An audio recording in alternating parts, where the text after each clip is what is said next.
Grabe, Kalingap Dan, bakit nga ba nagpapasalamat sa lahat ng mga supporters ng ni Chris? At bakit ganito ang reaction ni Kalingap Mikoy kay Kalingap Dan? At ating panoorin to guys at bigyan natin ang reaction video. Gusto ko magpasalamat sa mga Mikris supporters kasi nakaraan naka-live ako. Lahat sila po, hindi naman lahat, may mga pumapasok na iilang Mikris. Actually, madami rin sila. Actually, yun yung masasabi kong proud ako sa mga supporters natin, boss. Kasi halos lahat sinusuportan. Kaya nga, boss. Tapos, dahil din daw sa'yo, kasi lagi ka daw nagpapasalamat o hindi mo daw kinakalimutan kami ni Papa Joms. Tapos, ang sabi sa akin, wala daw Mikris kung hindi daw dahil sa akin. Sabi ko, bakit dahil sa akin? Ano boss, naman?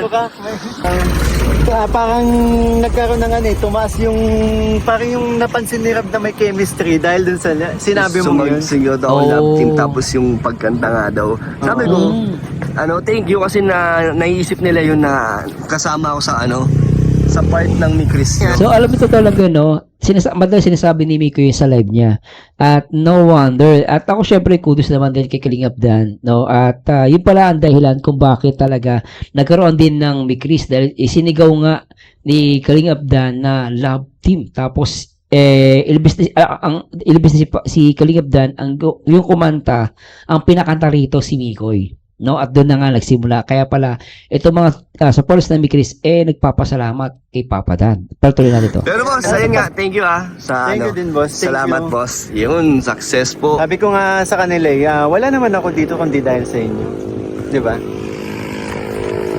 And ano yan, destiny yan, boss. kayo din yung nag-push, mag-vlog ako